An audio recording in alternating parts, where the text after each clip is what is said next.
The morning she moved in, my husband pushed a coffee mug across the counter like it was a truce flag and said, "Mom can stay for a while, okay?" He didn't look at me when he said it. He kept his eyes on his phone like he'd happened into a message he didn't want to answer. She arrived with 2 suitcases and a smile practiced enough to make people assume she had nothing but good intentions. "I thought I'd help you out while you finish that project," she announced, as if the house were already hers to manage. She carried a casserole dish and instructions before she'd hung up her coat. That first week, she folded my towels and left them in neat piles like a demonstration. She cleared a drawer in my kitchen and organized my spices by use rather than alphabet, as if method had moral weight. She praised my husband's work in front of me and then at dinner said, "You're working so much, it must be hard for her." Her compliments were a wedge. They sank slowly. You get used to small things first. The phrase she deployed most was, "for your own good." She checked my bank statements so I wouldn't miss any fees. She set up automated payments on accounts without telling me, using my husband's name as co-administrator. "We're making it easier," she told him while he nodded and watched golf highlights play on mute. When I asked why she'd transferred money out of our savings into a joint account named after her and her sister, she laughed and called me dramatic. I left the obvious fights to the evenings, the slow grief to the times I pretended to sleep on the couch so I wouldn't hear her humming in my kitchen. The more I protested, the more my husband retreated behind phrases like, "She's my mother, and you're taking this personally." He adopted a new tone of voice, tired, defensive, apologetic, whenever I tried to explain that help had an architecture to it and that the doors she closed behind herself were never the kind a guest closes. Leaving didn't mean surrender. I moved into a spare studio, kept my job, and started keeping better records, screenshots of transactional emails, a daily list of things she'd taken in the spirit of assistance. It was boring and practical work, the kind that pays off in quiet ways. But it didn't fix the real problem. She'd turned our home into her office, and she'd used my husband as the secretary. I started posting small things online for myself before I thought of anything bigger. At first, it was a short clip, no faces, just a hand setting out 3 coffee mugs and a voiceover saying, "When someone insists on helping but takes the keys." I used a soft, flat tone and anonymous captions. The video was a joke about overreach. That was the honest truth. It got a few hundred views and a handful of comments from people saying, "Same," and tell him to wake up. There's a certain humility to watching strangers validate your reality. The next week I posted again, a montage of passive-aggressive notes left on the fridge, time-stamped messages from family claiming authority over appointments, screenshots of calendar entries where appointments were added without my consent. I blurred names and cropped phone numbers. I didn't post private conversations. I posted patterns. People resonated. The comments became conversations, not confessions. "This happened to my sister," or "my brother's wife did the same." That pattern, document, anonymize, present, turns personal grievance into a recognizable thing. Over 3 months, the account grew. Followers asked for advice about boundaries. Others sent their own clips for me to edit anonymously. I learned to make short videos that were tidy and precise. A 20-second clip showing a wall calendar overwritten with in-law appointments, a caption that read, "When your home becomes a living room for someone else's schedule." The tone was wry, never vengeful, but it carried a current of truth that made people look at their own households. Things changed the afternoon I uploaded the clip I called Control in 4 acts. It opened with a shot of an extra car in the driveway, moved to a shot of a requisition email with my name replaced, and ended with a voiceover that asked calmly, "Who does the house belong to?" I didn't tag anyone. I didn't hint at where I lived. I only described dynamics. The video struck a chord. In 2 days, it got 1 million views. That's the moment when private frustration becomes public momentum. People started piecing things together, small details in the background of a video, a style of mug that matched a neighborhood shop. Someone recognized the porch gliders pattern and commented that it was from a clearance sale at the town store. Another user connected a voice pattern and wrote, "Sounds like Carol from Elm Street." The internet is good at matchmaking details, and it doesn't always wait for nuance. Quick question. What's the first word that comes to your mind when you hear the word family? Type it in the comments. You've got 10 seconds.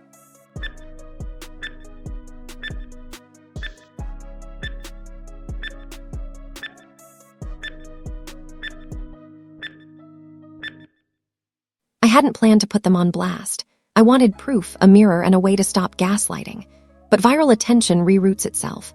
Within 48 hours, a local blog picked up the story and framed it as an exposé. When in-laws overstay and take over. The comments grew cruel. People I'd never met messaged me with harsh judgments, and because social media is blunt, the judgment widened fast.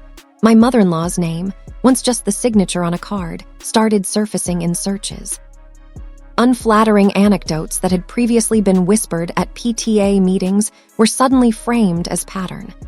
The tone of the internet is not subtle. It likes a story with a clear villain. I woke up to a voicemail from my mother-in-law at 6 a.m. She was precise and rained in contempt. "You made a spectacle," she said. "People are calling the church. My bridge club won't answer the phone." She sounded small and embarrassed in a way I hadn't expected. I felt a rush of something that mixed relief and guilt. My husband called in the afternoon, voice raw. "What have you done?" he asked. "They're saying terrible things about Mom and people are leaving comments that are awful. I don't like it." He said it like a plea. "I didn't lie," I said. "I showed what happened. I gave context. People responded." He didn't accept that explanation. He wanted damage control, a way to stop the spread. Turning them viral had an immediate effect. My inbox filled with support and with anger from both sides. Some people told me I'd gone too far. Others sent stories of their own. That night, I sat in my studio with my phone and watched how quickly a small truth can become a public reckoning. I hadn't wanted their humiliation. I'd wanted leverage, a way to name what was happening so it could stop. The internet had a mind of its own. By the time I turned the phone off, the practical part of what I needed to do was clear. The account had become a platform I could use to collect evidence and to offer resources to people stuck in similar situations. It had also become a place where messy human impulses played out in real time. I made a list, exactly the list I always make when I'm trying to fix something. Document, protect, inform. Chapter 1 ends with me drafting that list and hitting publish on a short follow-up post. A calm, untagged video explaining boundaries and where to find help. I didn't apologize for the original clip. I didn't gloat at the fallout. I closed my laptop and listened to the quiet, because the thing I'd set in motion had consequences I hadn't fully controlled. And that realization, like the work I'd done to build the platform, would demand the kind of careful attention I was finally willing to give. When I closed my laptop that night, I thought the hard part was over. I was wrong. The hard part was only starting. The first morning after the post went viral, my phone woke me at 6 with a dozen new notifications. Support, anger, offers of help. An editor wanted an interview. A woman in another state sent screenshots proving her in-laws had done the same thing. A former neighbor left a voicemail saying my mother-in-law's bridge club had already canceled next week's meeting. I breathed through it and moved down my list. Document, protect, inform. Aaron called, voice flat. "We need to talk," he said. He wanted to drop by right away. I asked him to come over that evening so we could talk without an audience. He arrived tired and defensive, the way someone looks when their whole identity has been rebuked. "You did this in public," he said. "Do you realize what people are saying about my mother?" "I do," I said. "Do you realize what she was doing in private?" I had the screenshots ready, the bank emails anonymized but clear. Autopay set up without my consent, transfers labeled with her sister's business, calendar entries that had turned my home into community property.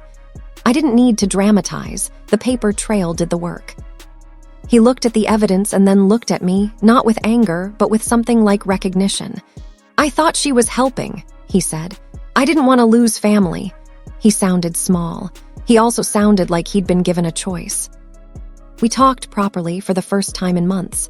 I told him plainly that she needed to go, that the house was not her office, and that his casual permission had enabled her.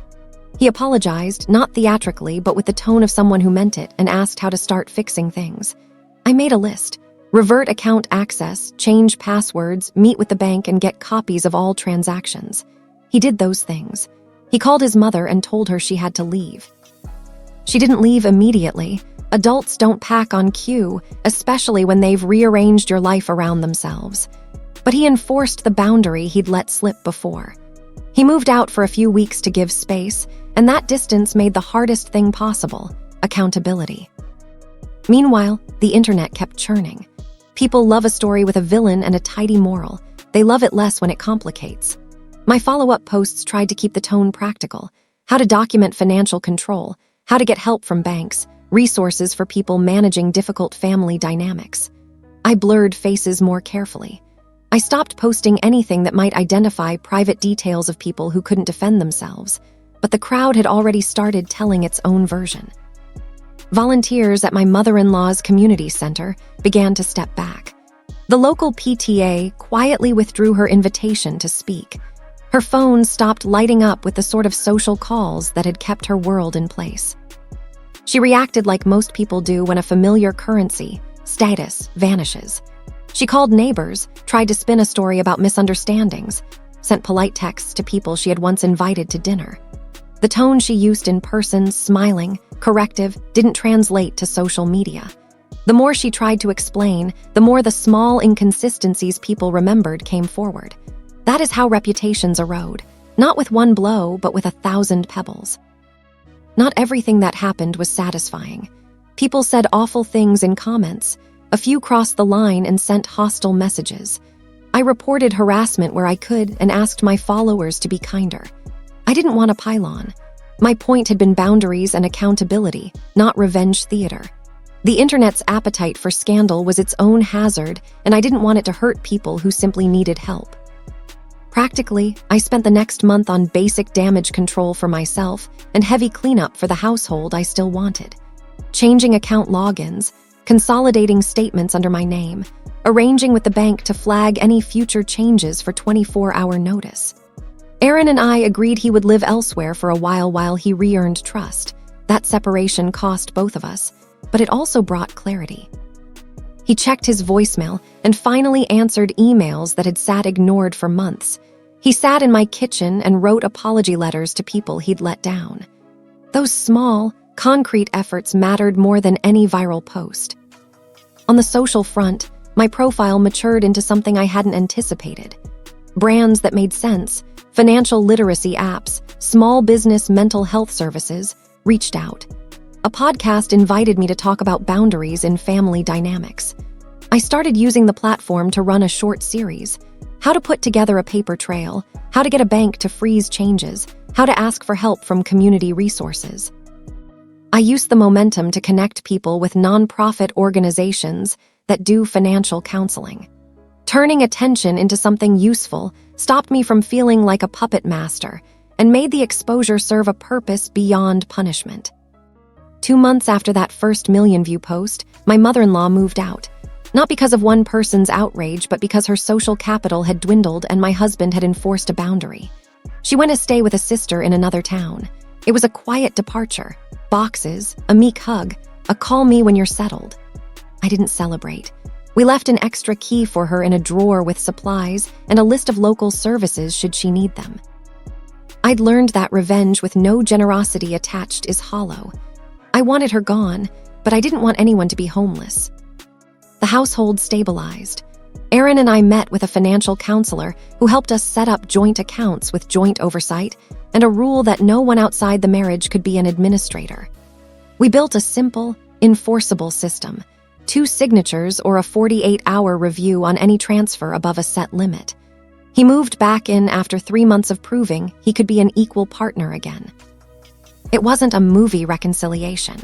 It was 2 adults agreeing to new terms because the old ones had failed. The last time I posted about the whole episode, I didn't show faces or names.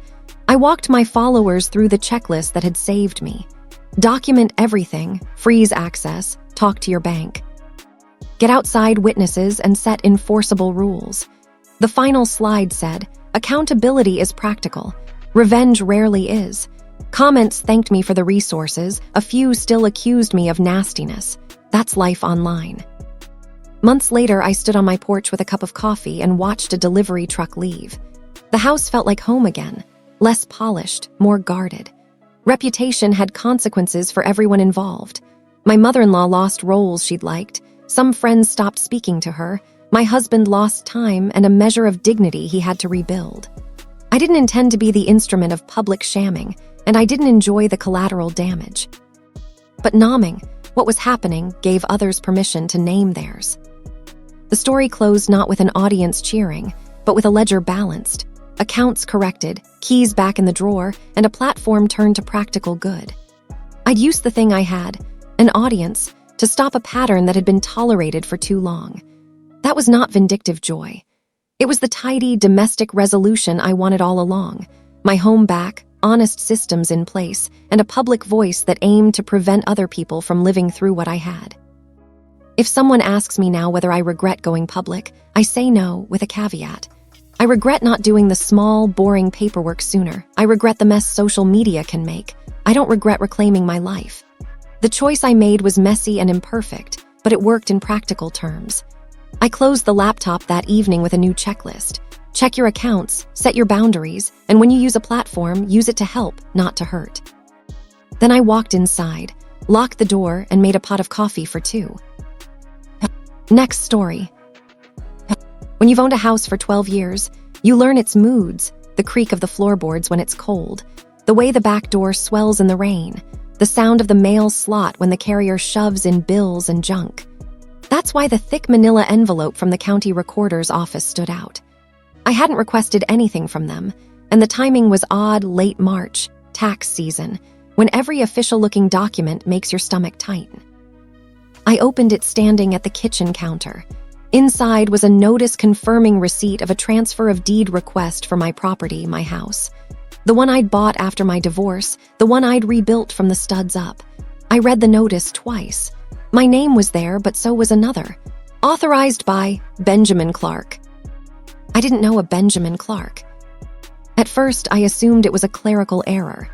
Maybe someone mixed up parcel numbers. I called the county office. The clerk, polite but detached, told me the transfer request had been submitted electronically with matching identification documents. When I asked for copies, she said I could file a formal request and get them within 5 business days. That's when something cold settled in my chest. Someone had tried to make it look like I'd sold my own house. That evening, I told my neighbor, Evelyn, about it over the fence. She was a retired realtor, practical, nosy in a helpful way. She whistled when I showed her the notice. "Somebody's running a quiet con," she said. "You'd be surprised how often this happens to single homeowners. They file fake paperwork hopping you won't notice until it's too late." Her words stuck. I barely slept that night. I printed every document I could find, my mortgage payoff letter, my title insurance, the property tax records. Everything was clean. Still, something about the authorized by line bugged me. Who was this guy, and how did he get my name attached to anything? The next morning, I called a friend from my old job, Dan, who now worked in private investigations. He specialized in background checks for corporate clients, not personal matters, but I asked anyway. "Dan, someone tried to transfer my deed," I said. He didn't laugh. "That's not a prank," he said. "It's fraud. I can run a quiet check, but it'll cost you some hours." I told him to do it. 2 days later, he called. "You ever heard of Midwest Property Solutions?" he asked. No. They filed the request. Small real estate outfit, technically legitimate, but they've been flagged before for sketchy acquisitions, usually through family disputes or old estates. And get this, the main contact on the file is a Benjamin Clark, but the address they used for correspondence belongs to a couple named Marion and Tom Porter. I froze. Tom and Marion were my ex-husband's aunt and uncle. I hadn't seen them in years, not since they'd made it clear they thought my divorce was a disgrace to the family. I sat down hard on the couch. "Are you sure?" "Positive," he said. "You want me to dig deeper?"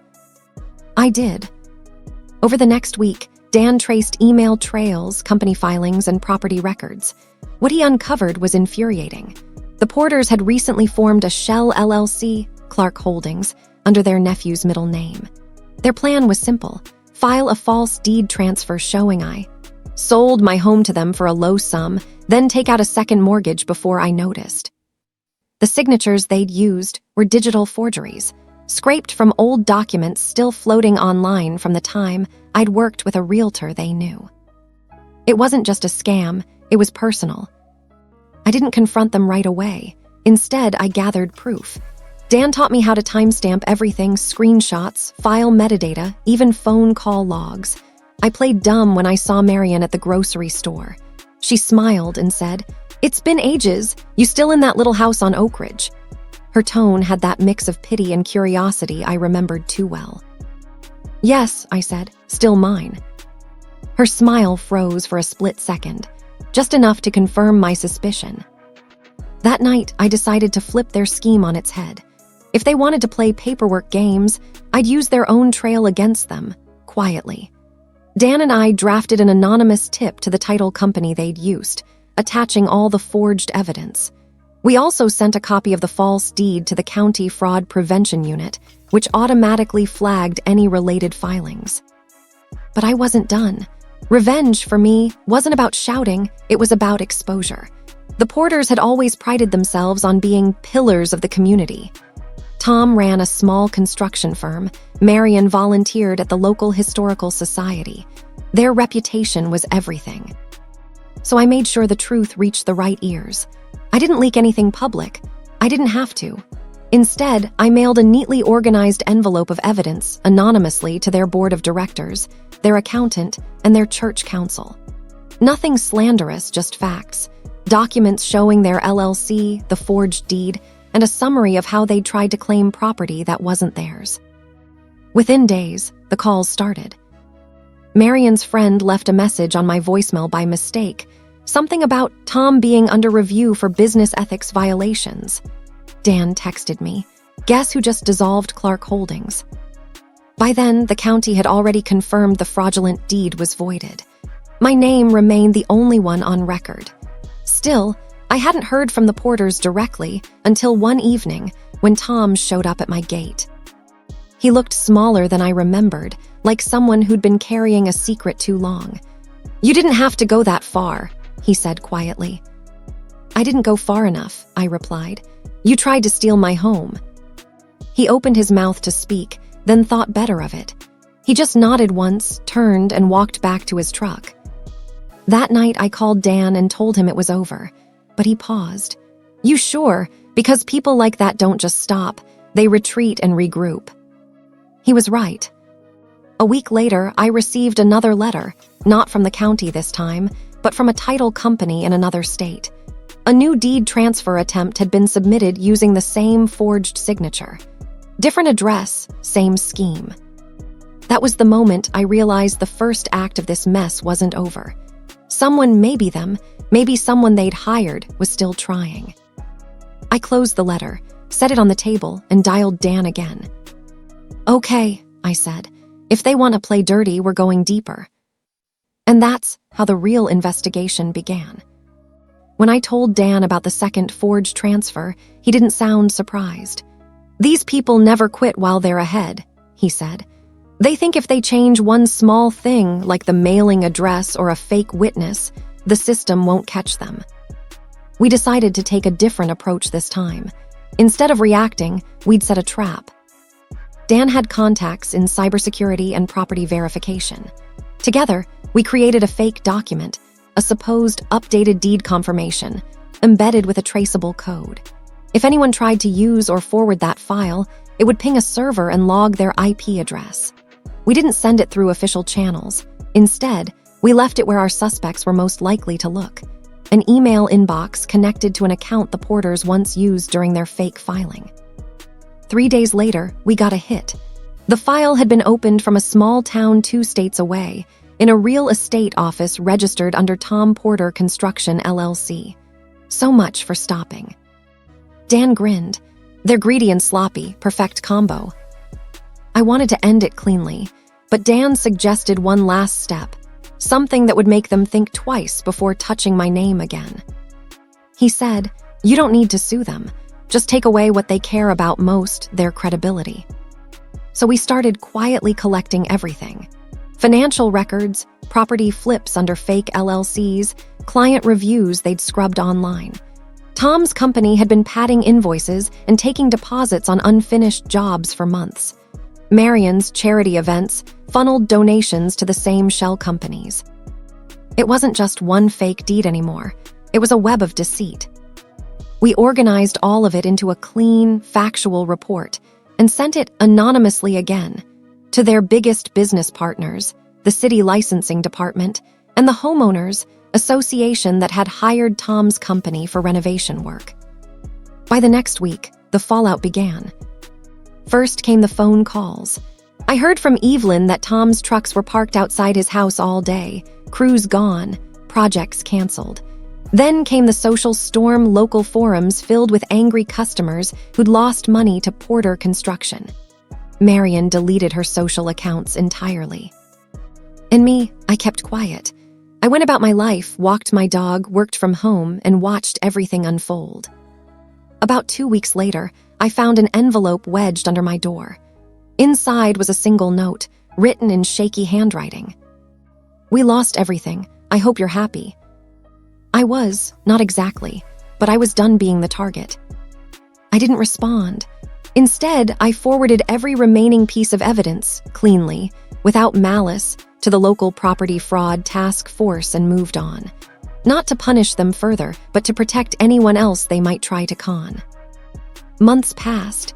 Spring turned into summer, and for the first time in years, I felt calm in my own home. The quiet was different now, not suspicious, but earned. One evening, Evelyn waved me over the fence again. "You hear about the Porters?" she asked, eyes wide. "They sold their house and moved out of state. Nobody knows where." I just smiled. "Good for them," I said. She laughed softly. "You're not curious?" "No," I said. "I already know everything I need to." Later that night, I stood by my front window, looking out at the house I'd almost lost, the one they'd tried to steal twice. The deed was still in my name. It always would be. And somewhere out there, the people who tried to ruin me had learned what it felt like to be exposed, not through lies or revenge for revenge's sake, but through their own reflection. Because in the end, I didn't destroy them. They did it themselves.